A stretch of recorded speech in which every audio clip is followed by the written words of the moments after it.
जय श्री कृष्णा। राधे राधे। श्री कृष्ण कहते हैं कि हर आदमी का स्वभाव में भिन्नता होती है।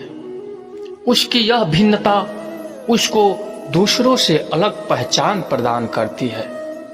ऐसे में कभी कभी कुछ चीजों के नजरियों को लेकर आपस में विरोधाभास की स्थिति बन जाती है।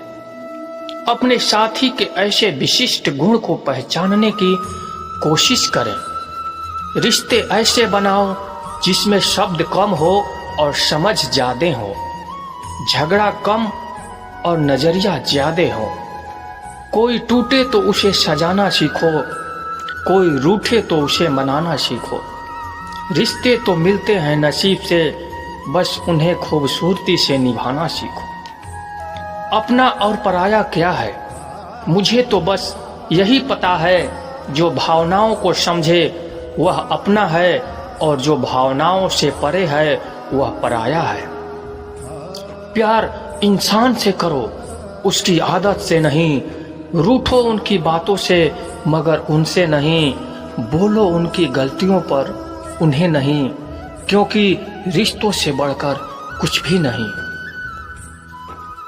जो दूर रहकर भी पास हो वह अपना, जो पास रहकर दूर हो वह पराया। 1 मिनट लगता है रिश्ते का मजाक उड़ाने में और सारी उम्र बीत जाती है एक रिश्ते को बनाने में। मित्रता एवं रिश्तेदारी सम्मान की नहीं, भाव की भूखी होती है। बस लगाव दिल से होना चाहिए, दिमाग से नहीं। दुनिया का बेहतरीन रिश्ता वही होता है जहां हल्की सी मुस्कुराहट और छोटी सी माफी से जिंदगी दोबारा जैसे पहले जैसी हो जाती है। सख्त हाथों से फिसल जाती है कभी कभी नाजुक उंगलियां। रिश्ते जोर से नहीं, प्यार मोहब्बत से पकड़े जाते हैं। रिश्ते कभी जिंदगी के साथ साथ नहीं चलते। रिश्ते एक बार बनते हैं और जिंदगी रिश्तों के साथ साथ चलती है। रिश्तों में अपनेपन के भावना के खातिर ही व्यक्ति एक दूसरे पर मर मिटने को तैयार हो जाते हैं। एक मन के अंदर प्रारंभ से ही अपने बच्चों के प्रति बेहद अपनेपन की भावना कायम रहती है। उसका अपना बच्चा सारी दुनिया से सुंदर एवं बेहद सुंदर लगता है। करीबी रिश्तेदारों से व्यक्ति अपने मन की सभी बातें करते हैं जिन्हें वह अन्य व्यक्तियों से नहीं कर सकते। रिश्तेदार और परिवार व्यक्ति के बुरे समय में हमेशा साथ खड़े होते हैं। ऐसे में अकेले व्यक्ति की पीड़ा पूरे परिवारों और रिश्तेदारों को पीड़ा बन जाती है। वह एकजुट होकर मुसीबत से लड़ते हैं और मुसीबत को दूर भगाकर कामयाबी पाते हैं। खुशियों की तलाश में हम इधर से उधर की ओर भागते रहते हैं। खुशियों की तलाश में हम कभी लोगों का पीछा करते हैं और फिर कभी चीजों का लालच और कई सुविधाओं की चाहत हमें हमारे खुशियों के रास्ते में आते रहती है और हम टेढ़े मेढ़े रास्ते पर दौड़ते रहते हैं। हमें लगता है सुविधा और धन का होना ही खुशियां हैं। हम खुशियां अपने अंदर नहीं बल्कि बाहर उन चीजों और लोगों में ढूंढते हैं जो 2 पल की खुशियां देकर गायब हो जाते हैं। पैसे और सुख सुविधाओं के साथ आप खुश हो सकते हैं, लेकिन आप लंबे समय तक खुश नहीं रह सकते हैं। खुश रहने के लिए आपको सरल एवं साधारण होना पड़ेगा।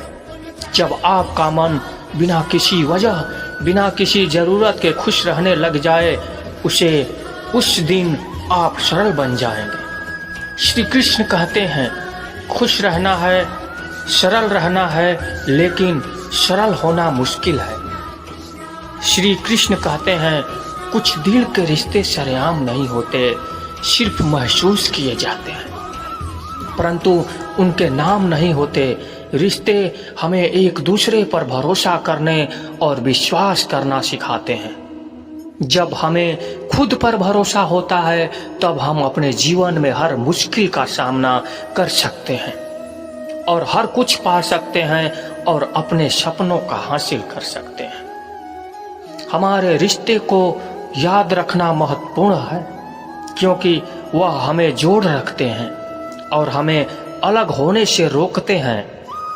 किसी भी रिश्ते में, जैसे आपकी बहन, भाई, माता पिता और रिश्तेदारों के साथ रिश्ते मजबूत बनाना चाहिए।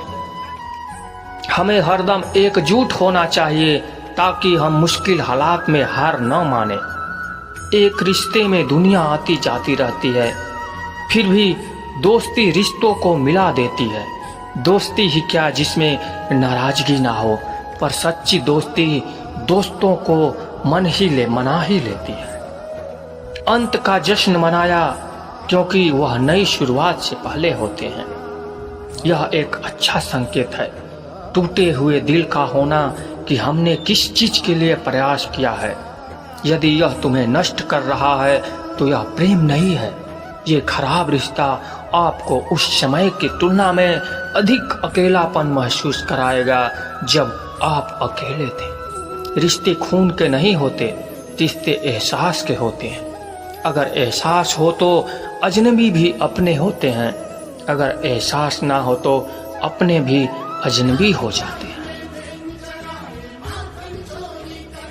अगर आपको अच्छा साथी ना मिले तो अकेले चलें, उस हाथी की तरह जो अकेले जंगल में घूमता है। अकेले रहना कहीं अच्छी है बजाय उन लोगों के साथ जो आपकी प्रगति में बाधा बनते हैं। जिस तरह से लापरवाह रहने पर घास जैसी नरम चीज की धार भी हाथ को घायल कर सकती है, उसी तरह धर्म के असली स्वरूप को पहचानने में हुई गलती आपको नरक के द्वार पर पहुंचा सकती है। जीवन में कठिनाइयां हमें बर्बाद करने नहीं आती, बाकी हमारी छुपी हुई शक्ति और समर्थ को बाहर निकालने में मदद करती है। कठिनाइयों को यह जान लेने दो आप उससे भी ज्यादा कठिन हो। एक समझदार व्यक्ति अपने भीतर की कमियों को ठीक उसी प्रकार दूर कर लेता है जिस तरह से एक सोनार चांदी के अशुद्धियों को चुन चुन कर थोड़ा थोड़ा करके और इस प्रक्रिया के बार बार दोहराकर अशुद्धियों को दूर कर देता है। समझदारी की बात तो सिर्फ दो लोग ही करते हैं, एक वह जिनकी उम्र अधिक है और एक वो जिसने कम उम्र में अधिक ठोकर खाई है। जीवन की यात्रा में विश्वास आपको पोषण देता है। अच्छे काम एक घर की तरह है, ज्ञान दीन की रोशनी की तरह है, सजगता आपको सुरक्षा देता है। यदि मनुष्य शुद्ध जीवन जीता है तो उसे कोई चीज नष्ट नहीं कर सकती। यदि उस व्यक्ति के विचार जो लापरवाह हैं और धोखे से भरा हुआ है और वह सफलता प्राप्त नहीं कर सकता, वह व्यक्ति जिसने खुद पर नियंत्रण हासिल कर लिया है, जो अस्पष्ट है, सच्चा है, वही सफलता प्राप्त कर सकता है।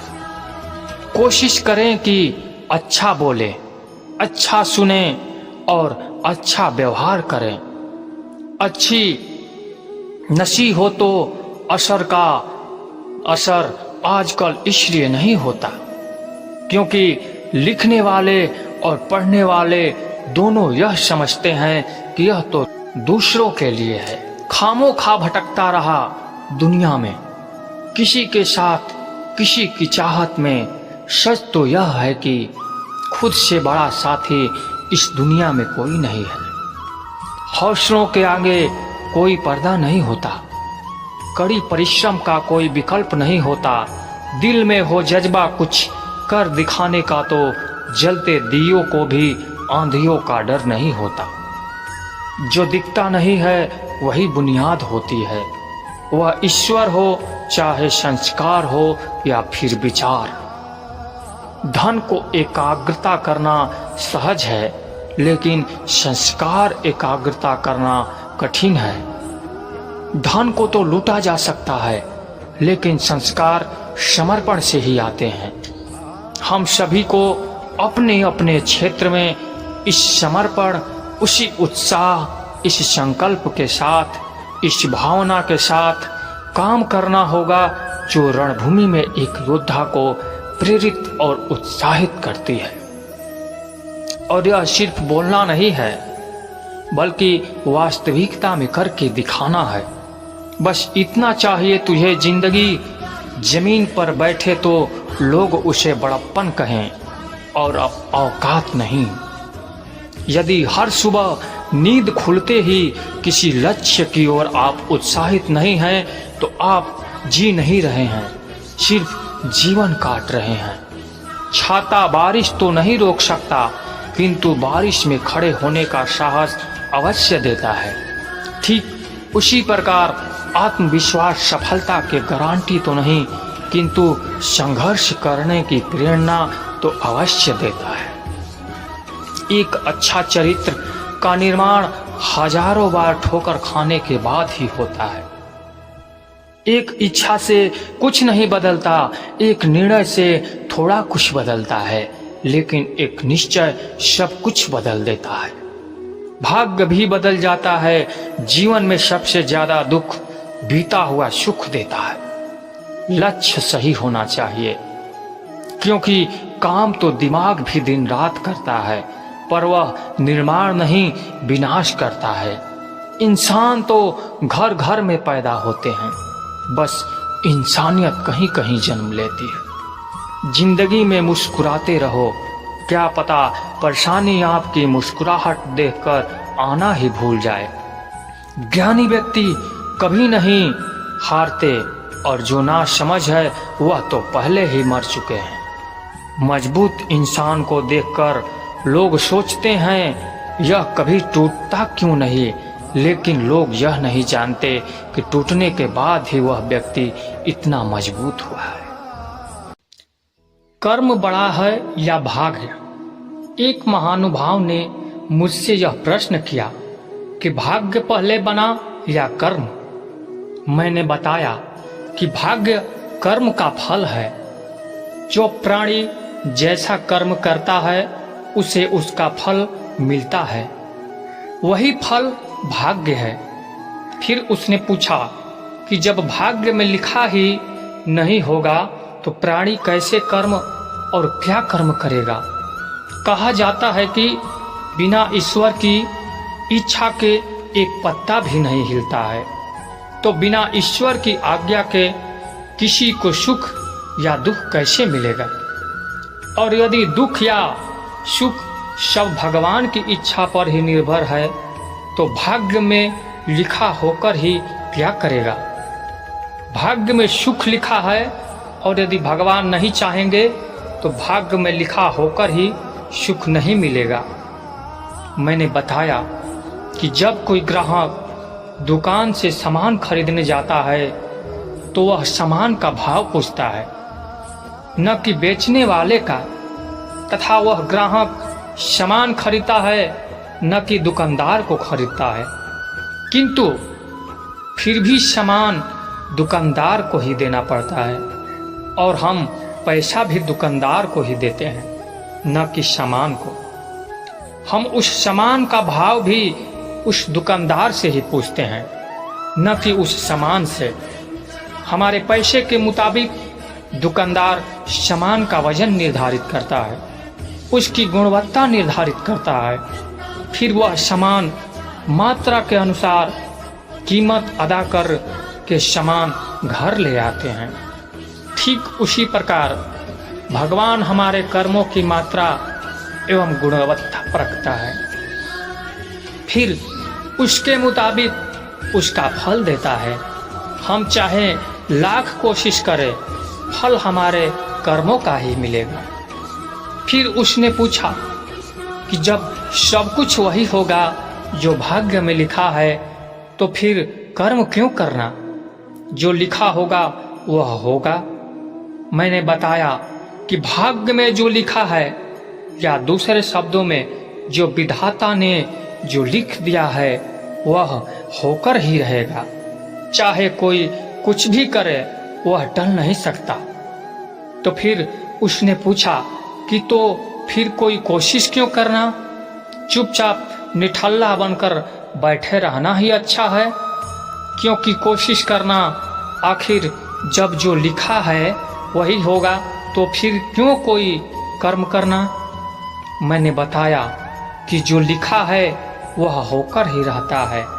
भाग्य या दुर्भाग्य अपना प्रभाव बिल्कुल समय पर पूरी मात्रा में देते हैं, किंतु हम उस भाग्य या दुर्भाग्य से अपने आप को बचा सकते हैं। जैसे ठीक दोपहर में भगवान सूर्य चिलचिलाती हुई गर्मी में फैलाते हैं। भयंकर गर्मी से प्राणी त्राही त्राही करने लगता है और फिर उस गर्मी से बचने के लिए या तो किसी पेड़ की छाया में जाता है या अपनी सामर्थ्य के अनुसार वातानुकूलित घर में शरण लेता है। किंतु उसके ऐसा करने से भगवान सूर्य की न तो गर्मी कम होती है या न तो भगवान सूर्य अस्त होते हैं। वह अपना काम पूरी तरह करते हैं। हम अपने प्रयत्न से उस गर्मी से छाया में या एयर कंडीशन में जाकर राहत पाते हैं। ठीक इसी प्रकार भाग्य या दुर्भाग्य अपना प्रभाव सही समय पर भरपूर देता है, किंतु हम पूजा पाठ यज्ञ यंत्र मंत्र तथा तंत्र अनुष्ठान दान आदि की छाया या एयर कंडीशन में उससे अपने आप को बचा लेते हैं, तथा जो प्रयत्न नहीं करता या छाया में नहीं जाता वह गर्मी से झुलस जाता है। मैं नाम नहीं प्रकट करना चाहता। उस व्यक्ति की भारत में विशेष प्रतिष्ठा है तथा एक पढ़े लिखे सम्राट परिवार कुल से संबंधित है, किंतु ईश्वर की दया से वह सज्जन बहुत ही प्रसन्न हुए। कारण यह था कि उनके एक संबंधी अपनी कुंडली दिखाने आए थे। मैंने कहा कि कुंडली अशुद्ध है, तो उन्होंने कहा कि इसका मतलब आप भी दूसरी कुंडली बनाना चाहते हैं ताकि आप भी इसकी कुछ दक्षिणा पा सके। कितना दक्षिणा लेते हैं? क्रोध तो मुझे बहुत आया। एक फौजी की खोपड़ी वैसे ही टेढ़ी होती है, किंतु उनके सामाजिक स्तर एवं अपनी नौकरी को ध्यान में रखते हुए कहा कि आप चाहे लाख ही करोड़पति क्यों न हो, एक ब्राह्मण की दक्षिणा देने की सामर्थ्य आप में नहीं है। जब सत्यवादी राजा हरिश्चंद्र अपना राजपाट बेटा पत्नी एवं घर परिवार बेचकर भी ब्राह्मण विश्वामित्र की दक्षिणा नहीं दे पाए, तो आप भला क्या देंगे? मैंने कहा कि आप पूछना क्या चाहते हैं? तो उन्होंने कहा कि मैं कुछ नहीं पूछना चाहता, यह मेरे भाई साहब हैं। यही आपकी प्रसिद्धि से प्रभावित होकर अपना भविष्य जानने आए हैं। मैं तो सीधा जानता हूँ कि जो भाग्य में लिखा है वह टल नहीं सकता तथा दुर्भाग्य से बचा नहीं जा सकता।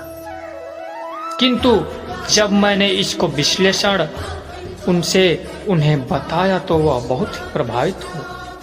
अस्तु मैं यहाँ यह कहना चाहता हूँ कि आदमी को पहले यह जानना चाहिए उसे कष्ट क्या है।